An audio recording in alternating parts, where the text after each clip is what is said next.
राम राम सारे भाइयों ने स्वागत है आप सभी का हमारे यूट्यूब चैनल में। और आज हम गांव सनपुर में पहुंचे हैं। जय सिंह धनखड़ कामरेड के पास बैठे हैं और उनसे बातचीत करेंगे किसान आंदोलन के विषय में। ताऊ राम राम। राम राम जी। तो आप ये किसान आंदोलन के बारे में इसके बारे में मैं आपका ये धन्यवाद करता हूँ इसका ट्रैक टीवी जींद का कि आप हमारे पास आए हो और लोगों की समस्याएं जानते भी हो और हमारे से समझो भी गए। थैंक यू ताऊ। तो ये जो आंदोलन चला हुआ है इसके बारे में कुछ टिप्पणियाँ इसके आपसे बारे जानना में ये है जी, जो स्पष्ट बात तो ये है कि आज हर आदमी पढ़ा लिखा हो गया है, वो अनपढ़ वाली बात रही नहीं है कि हर आदमी जान लग गया कि भाई इसमें मेरा घाटा है या फायदा है। सीधी बात तो है जिसे आप शोषण कर देते हैं। बिल्कुल हाँ। कि इसमें ये जान लग गया हर आदमी छोटे लेकर बड़े तक कि ये जो मोदी सरकार है ना, हाँ। एक तो ये फिरका प्रस्ती की सरकार है कि फूट डालो राज करो। हाँ जी। दूसरी ये है कि इसने अपनी कुर्सी को कायम रखने के लिए कारपोरेट से समझौता है इसका। अच्छा। और पहले भी जब ये 2014 में इसने प्राइम मिनिस्टर का इलेक्शन लड़ा जब बीजेपी ने लोकसभा का, तो 30,000 करोड़ रुपया अदानी अंबानी ने दिया था इनको, इसको मोदी को हाँ। कि अपनी सरकार ले आ और फिर हमारा जो हम कहेंगे वो कायदे कानून पास करना। ठीक बात। तो इसने इनसे वादा कर लिया था कि भी ठीक है, मैं ये आप खर्चा करो, सरकार आ गई तो जो तुम कहोगे मैं वही करूँगा। और इसकी नीति भी ऐसी है क्योंकि जो सरमायादार पार्टी होती है ना, हाँ। वो तो सरमायादार कह की बात करेंगी, और जो गरीब की पार्टी है, जो वामपंथी लोग जिसे कहते हैं, जिन्हें मोटी भाषा में कम्युनिस्ट लोग कह दो, ये गरीब की पार्टी है। अब वो गरीब की पार्टी आ गई तो गरीब के हक की बात करेगी, अमीर की आ गई अमीर के हक की बात करेगी। और ये एक संविधान है, एक संविधान का सहारा है। संविधान जिस पार्टी के भी हाथ में आ गया ना, वो वैसा यूज करेगा, बदलने की कोशिश करेगा। यदि ये संविधान किसी तगड़े आदमी के, नाजायज आदमी के हाथ में आ गया, पूंजीपति के हाथ में आ गया, तो वो अपने पूंजीपति के हक की बात करेगा, उसको तोड़ मरोड़ के। ठीक बात। और यदि वो किसी वामपंथी जनवादी धर्मनिरपेक्षता पार्टियों के हाथ में आ गया तो गरीब के हक की बात करेंगे। बात तो संविधान की ये भी कर रहे हैं, हाँ जी। लेकिन और दूसरी पार्टी के भी कर रहे हैं, लेकिन थोड़ा ये पूंजीपतियों की बात ज़्यादा है। अब संविधान आ गया इनके हाथ में, संविधान में ये अमेंडमेंट कर देते हैं। अब इस संविधान के अनुच्छेद इतने में लिखा गया है कि हम संविधान में अमेंडमेंट कर सकते हैं। जो अमेंडमेंट करेगा ना संविधान में, तो वो पूंजीपति के हक में करेगा, पूंजीपति की सरकार है तो। और यदि वहाँ अच्छे आदमियों की सरकार है तो वो गरीब के हक की बात करेंगे। अब आप देख लीजिए, अब जो ये 3 बिल जो लाए हैं ना, पहला बिल तो ने कहा कॉन्ट्रैक्ट फार्मिंग का। कॉन्ट्रैक्ट फार्मिंग में क्या है कि ये ले लो पेज ले लो ना अब ये कॉन्ट्रैक्ट फार्मिंग में क्या है कि ये कि अपना ये इसमें किसान से कॉन्ट्रैक्ट करेंगे, कॉन्ट्रैक्ट कि भाई इस किले में, मोटी बात है, मोटी 1000 किला में हमें नहीं जानता, लेकिन एक समझाने के लिए सरकार तक भी मेरी बात पहुंचे और आम आदमियों तक भी। जैसे एक किसान के पास एक किला है, हाँ। 1000 किले को 1 किला मान के चलो कि भाई इस किले में तने ये गेहूं बोने हैं। ठीक बात। मैं जो अपने इसकी एरिया की बात कर रहा हूँ, ये दवाई मैं दूंगा, ये खाद मैं दूंगा, या मिट्टी मैं दूंगा, और आपने ये पानी यूज करना है। ठीक है। कैसा जब वो फसल उठेगी ना, वो कहेगा मैं दवाई के पैसे काटूंगा, खाद के काटूंगा, पानी के काटूंगा। ठीक बात है। क्यों? उसका हक बनता है, उसे दे रखे हैं पहले। और जो रेट जो उसने दिया, जैसे दवाई आई है 1 किले में 100 रुपये की, वो 200 रुपये उसके लगा होगा, खाद डाला, खाद के भी उसके डबल रेट लगा होगा वो। फिर वो कहेगा मैं लूँगा तो इस जो मेरी क्वालिटी है ना, उस क्वालिटी पे मैं इसको लूँगा जब ये मानक ठीक उतरते हैं तो। हाँ। अब मानक ने उसने 3 हिस्से कर दिए, पूंजीपति ने, उसने कंपनी ने। कंपनी को वो 3 झाड़ने लाएगा। एक झाड़ा तो उसका आ गया, अब मैं तो मोटी लूँगा, वो उसका रेट बिल्कुल सही देगा, सही देगा। इसमें कोई दो राय नहीं है। जो MSP है, जैसे मान लिया 1800 रुपये MSP है, मान के चलो। हाँ। दूसरी धार लाए जो नीचे पड़ गया ना, एक धार वो लाएगा, उसमें उसको कहेगा ये मैं 1800 नहीं दूंगा, ये मेरे मानक पर नहीं उतरा, इसके मैं 1000 रुपये दूंगा। फिर वो तीसरी धार लगाएगा, तीसरी में कहा इसके मैं 500 दूंगा, क्यों मेरे मानक पर नहीं उतरा। तो अब किसान की तो यहाँ धार पे मरागी ना। तो जो निचला धार रह गया, जिस किसान के पास 1 किले में 50 मन हो है, तो नीचे धार हुआ 20 मन रहेगी, तो वो किसान कहाँ लेके जाएगा उसको। बिल्कुल सही बात है। और वो मौसम पे डिपेंड करता है। मौसम आंधी भी है, मी भी है, थोड़ा घना काला दाना भी आ गया है। अब सबसे ज़्यादा जो किसान की मर यहाँ आ गई, और उसमें उसका जो रेट भी वही, भाव भी वही लेगा। यानी उसका कहने का मतलब ये है मोटी बात कि सप्लाई भी मेरी और प्रोडक्शन भी मेरी। जो उठेगा ना ये मैं लूँगा और अपने हिसाब का रेट दूंगा। जैसे देसी भाषा में कहते हैं बिक्रे भी मेरा, करे भी मेरा। ये है यहाँ किसान की 3 धारा पर उसकी किसान की मर आ गई है। आज का बयान है ताऊ जी मोदी जी का, भाई किसान कृषि बिल जो है ना, हम उन पर बात करने के लिए तैयार हैं, लेकिन किसान पहले आंदोलन तो ख़त्म करे। ये बात ठीक है उसकी। उसने पहले तो वो अपने एक OSD को भेजा करते। हाँ। किसानों में कर लगे हम OSD से बात नहीं करते, आपके ये सरकारी ऑफिसर हैं, कोई सरकार का मंत्री आए उससे बात करेंगे। उसने कृषि मंत्री, रेलवे मंत्री भेज दिया, उनसे उन्हें बात करी, लेकिन वो बात सिरा चढ़ी नहीं। किसानों ने उनको मंत्रियों को ये समझा दिया, जो ये कह रहे हैं भाई मैं काला बताओ, बैठ कर समझा दिया नरेंद्र तोमर को कि इसमें ये कमी है, लेकिन वो नहीं, वही ढाके 3 पात वो नहीं बांधा।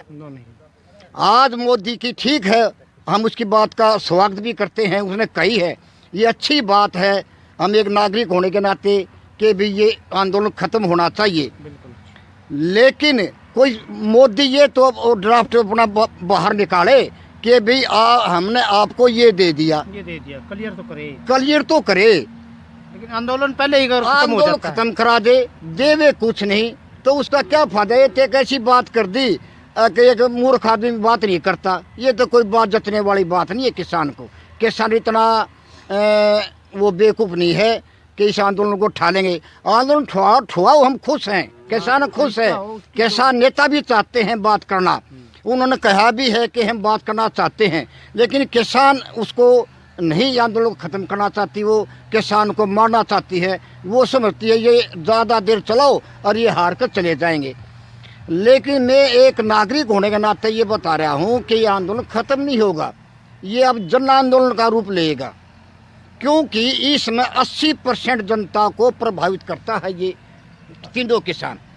क्योंकि देखो इसमें दूसरा कानून क्या है, दूसरा कानून इसमें आ गया कि असीमित भंडारण।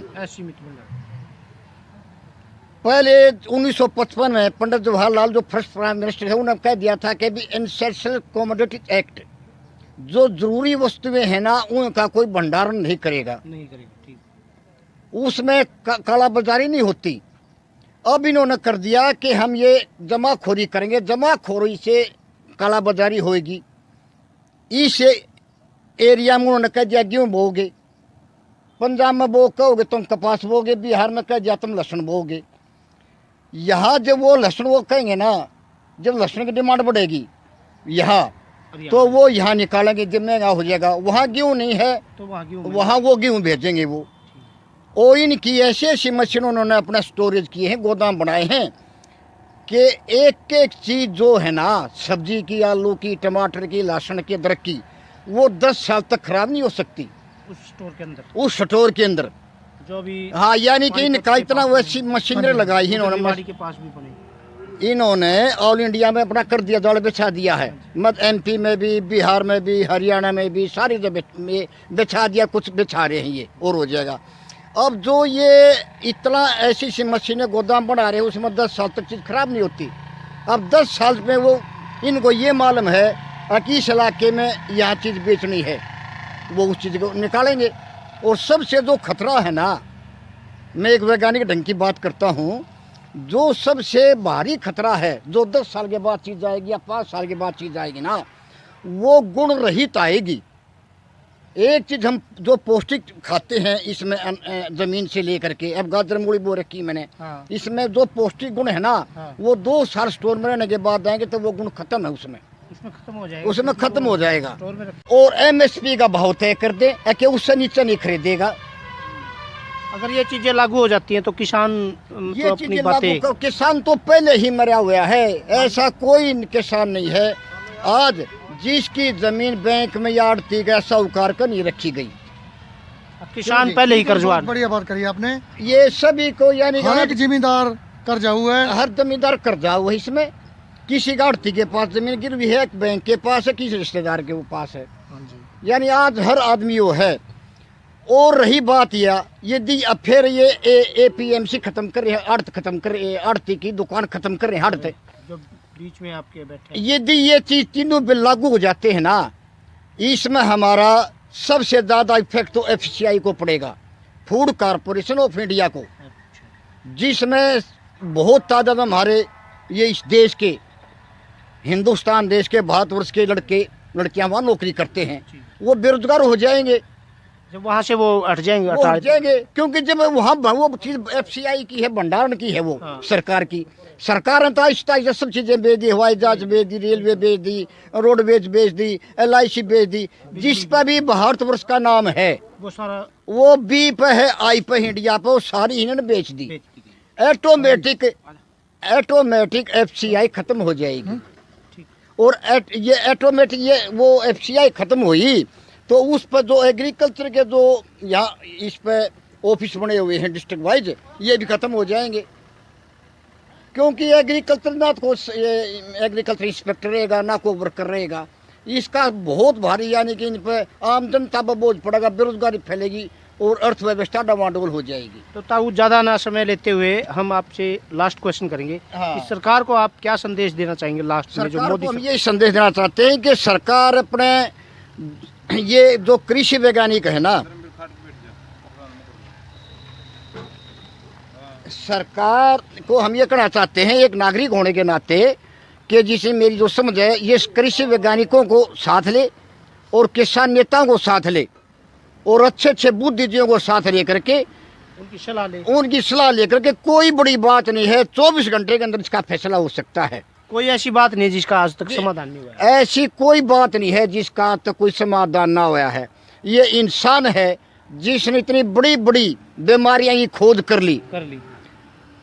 आज एक कनाडा से, अमेरिका से फोन आ रहा है, वहाँ के जो अपने नाचे हैं, गाँव हैं या जो भी है चीज़, हम बगैर इसके लाइन के उसको देख सकते हैं। ये खोज कर ली तो ये गरीबी मिटाने की भी खोज कर सकते हैं, कर चाहते, लेकिन ये चाहते नहीं ना। अब इनकी नीति ये है, जैसे एक है पक्षी है और शिकारी है, वो एक पक्षी है, एक ने बंदूक लगी इसको परिंदों को मारने की, एक पानी ले रहा है उसको जुआने की, तो ये नीति में फर्क हुआ ना। तो अब ये नीति साफ करो, 24 घंटे के अंदर इसका मसला हल हो सकता है, ये चाहें तो। किसान चाहता है, जो कृषि वैज्ञानिक हैं ये भी, इनको लोग साथी भी चाहते हैं। आज इस मसले को कोई घर में किसी में लड़ाई झगड़ा हो जाए, कौन चाहता है मेरे घर में लड़ाई झगड़ा रहे? हर आदमी चाहता है कि झगड़ा बंद होवे। आज ये एक हमारे घर में, हमारे देश में एक झगड़ा है, बहुत मोटा है, जो कि ये सराहनीय नहीं है और इसमें मोदी सरकार की साख गिरती है।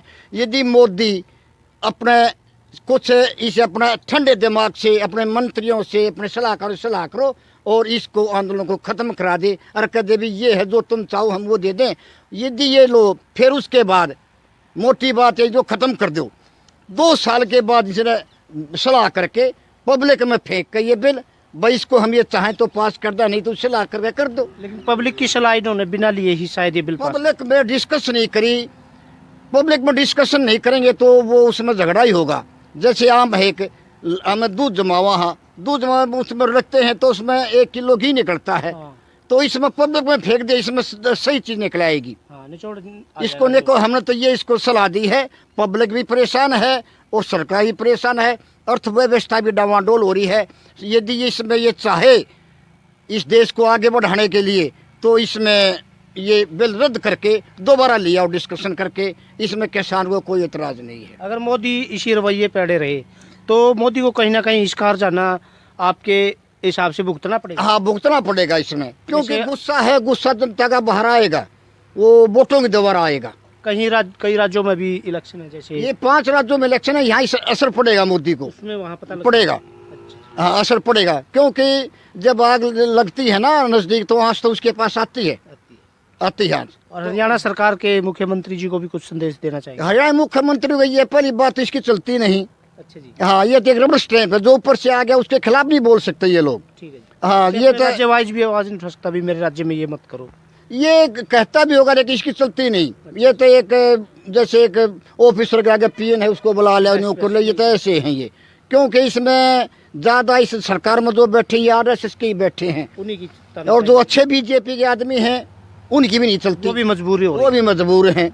अब इसमें मोदी किसी की हिम्मत नहीं है कि भी मोदी के आगे ये जबान निकाल दे। यार रही बात दुष्यंत की, अब दुष्यंत को बीजेपी के खिलाफ वोट दिए जनता ने, अब उसकी गोद में जाकर बैठ के अब दुष्यंत ने अपनी साख खोली। जैसे किसानों के साथ या भाईचारे के साथ मिलकर पार्टी बनाई थी उसने, कुछ ही समय में इतनी बड़ी पार्टी खड़ी कर ली। 10 टिकट उन्होंने बांटे थे, मतलब बन गए थे वो, लेकिन उस हिसाब से पार्टी में जाने से पहले भी उन्होंने भाईचारे से बात करनी थी एक बार। नहीं, हाँ बात करें, लेकिन अब वो नहीं इसको इतना ज्ञान नहीं है, बीस का ज्ञान नहीं है। ये तो दिग्विजय ने पहले कह दी थी कि हम तो रिहर्सल कर रहे हैं। अच्छा जी, हाँ, कि हम तो इसकी रिहर्सल कर रहे हैं आगे आने की। अब ये रिहर्सल कर दी तो जनता को चुमर कट जाएगा और जनता इनके खिलाफ हो जाएगी, जनता ने आकर चुमर काट देगी। हो गया रिहर्सल तो। हाँ, रिहर्सल तो अब कितने हो जाली इनकी रिहर्सल तो। हाँ, अब तो बस अब रिजल्ट आना है। हाँ, रिजल्ट आना है इनकी, जो रिहर्सल थी छिट्टी बाज ली। हाँ जी, हाँ, ये तो बाल अब बन इनकी के वो तैयार बात है। नहीं है। अभी अपने साख हो बैठे हैं, बीजेपी के खिलाफ लोगों ने वोट दिए, तंग आ रहे थे बीजेपी से लोग, इन्हें खिलाफ दिए थे, बीजेपी के खिलाफ इनको बना था, अब ये उसकी जाकर गोद में बैठ गए। अब ऐसे ही अब जो 5 राज्यों में चुनाव है ना, वहाँ असर पड़ेगा, वहाँ ये बीजेपी हारेगी, हारेगी, जीतेगी नहीं, क्योंकि आग लग रही है। दूसरी आग तो वहाँ जाएगी, बात जाती है, और जनता समझ भी रही है इस बात को कि भी ये तेरे के ऊपर ये छोरा गोप्या जा रहा है। वो पहले वाली बात नहीं है, क्योंकि जैसे पहले राजे महाराजा के थे ना, अब वही बात आ रही है दोबारा है कि रिलायंस जो है, अंबानी अदानी हैं, यही सारे भारतवर्ष में छा रहे हैं। अब इन्होंने जैसे राजे महाराजा थे, छोटे राज्य कर दिए, उनके नीचे नवाब थे, उनके नीचे और छोटे थे, 8-8 गांव दे रखे, 10-10 दे रखे थे। ऐसे ही अंबानी एक साम्राज्य हो जाएगा अंबानी का, और वो छोटे छोटे ठेकेदार अपने बना लेगा। वो वही पुरानी, ये तो साफ करे हैं, जनता को चूसते रहेंगे। ये तो साफ करे हैं कि हम तो पुरानी व्यवस्था लाएंगे। पुरानी व्यवस्था राजे महाराजा की है, उनका नाम राजे महाराजा था, इनका नाम पूंजीपति आ गया। बात वही है, सरमाएदार आ गया, नाम बदले हैं। अब जैसे आप देख लियो, GST है, पहले औरंगजेब ने कर लगाया था, उसका नाम था जजिया कर, और वो जजिया कर का नाम सुनते जनता कांप उठा करती, पट्टा नहीं करता। आज उसका जजिया कर का नाम बदल के GST नाम रख दिया। ठीक है। आज जो भी गरीब आदमी घर से निकलेगा उसको GST कर लग गया, क्योंकि चप्पल लेगा जब लग गया, पहन लेगा उस पर GST है, टोपा लेगा उस पर GST है, खाट के बांध लेगा जब उस पर है, मुंह डालेगा उस पर है, कुर्सी लेगा उस पर है, हर एक पर, यानी कि वो GST नाम आ गया, जजिया कर है नहीं। इन्होंने यो नाम बदले है। वो कह रहे हैं एक समान हो जाए सारा कुछ। समान कहाँ होना, समान तो जब होना जी एक समाजवादी व्यवस्था के हिसाब से चले, ये बांटे बराबर का बांटे, बराबर का बांट नहीं रहे। अब ये तो एक 39 किलो एक तरफ और 1 किलो एक तरफ है, वो तो हाँ, ये बराबर कहाँ आएगा। और इसमें सबसे ज़्यादा इसमें जो गरीब जनता है ना, जैसे मैं मोटी भाषा में कहता हूँ, बुरा नहीं मानिए कोई, जो खासकर जो हरिजन लोग हैं, जो हमारे जिनके जमीन नहीं है, प्लाट नहीं हो रहा है, उन पर ज़्यादा असर पड़ेगा। बिल्कुल पड़ेगा, क्योंकि अब जो सरकार इनको दे रही है रियायत, वो कंपनी रियायत नहीं देगी उनको। कंपनी तो कहेगा हम तो पैसा से देंगे आपको, 80 रुपये किलो अनाज देंगे हम, और ये वो मजबूर कर देंगे कि ये था भाई, एक मोटी बात है, जैसे भाई रामदेव का आटा खाओ, वो चाहे वो उसमें चाहे कितने ही अवगुण हों, जियो का बाजरा खाओ। मानक नहीं होंगे उसमें, वो बाजरा ले आओ और वो हम इनको इतना रेट देंगे। उसमें ज़्यादा तो असर जो गरीब जनता है ना, जैसे हमारे ये भाई हरिजन भाई हैं, ये हैं, मैंने करानी चाहिए इनको, लेकिन अब करूँ क्या, लोगों को समझाने के लिए अब ये मोटी भाषा बताने के लिए कह रहा हूँ मैं कि इनको ज़्यादा असर पड़ेगा। ये इनको कम से कम भी 80% लोगों के ये असर पड़ेगा, हरिजन पे ज़्यादा पड़ेगा, गरीब आदमी पर ज़्यादा पड़ेगा, क्योंकि हर एक चीज़ का ये साम्राज्य हो जाएगा। चप्पल का रेट भी बढ़ जाएगा, दांतों का बढ़ जाएगा, सब चीज़ें का जो आम जीवन उपयोगी चीज़ें सबकी दाम बढ़ा देंगे वो, और गरीब पर ज़्यादा बढ़ेगा। और इसमें तेल भी है और ये दूसरी जो चीज़ें हैं, अनाज है, दाल, सब ये कंपनी की हो जाएंगी और गुण रहित आएंगी सब, क्योंकि असीमित भंडारण हो गया ये। वो जब महंगाई होगी जब अपना काटेंगे इनको। अब जैसे इनको अब हमारे से जितना ये पैसा लेना चाहो ना वो ले सकते हैं। जैसे मोटी बात है, पहले जियो ने फ्री कर दिया था कई महीने, वो अब BSNL भगा दी उन्होंने, अब मन मर्जी का रेट है, अब 600 रुपये है, आगे चाहिए 4 महीने 5000 कर दो, वो भी लोग लेंगे, क्योंकि कपड़े का भाव क्यों कर आदत डाल दी, इसके बगैर नहीं सकते। फिर ये ऐसा ही जब खेती पे भी करेंगे, ऐसा खेती पे करेंगे ये। तो ये है कि ये तीनों बिल रद्द करके दोबारा जनता के अंदर फेंकें, उसमें वैज्ञानिकों से भी और किसान नेताओं से, अच्छे अच्छे किसानों को ले, बड़े समझदार किसान हैं बहुत अच्छे, उनको लो और ये जनता के अंदर इन्होंने अपना फेंक देना चाहिए ये कि भाई इसको दोबारा हम पास करें, इसके बारे में राय दो, जल्द से जल्द इसका फैसला होगा। हाँ, इसका अब ये कहते हैं, हमें मोदी से यही है, हमारी रिक्वेस्ट है कि इसको आंदोलन ख़त्म करने का तरीका यही है कि इसको रद्द करो और दोबारा इसको जनता के अंदर फेंको कि हम ये लेना चाहते हैं, आपकी क्या राय है। बिल ठीक आएंगे, गलत नहीं आएंगे, ठीक आएंगे, गलत नहीं आएंगे, लेकिन मतलब एक तरफी बात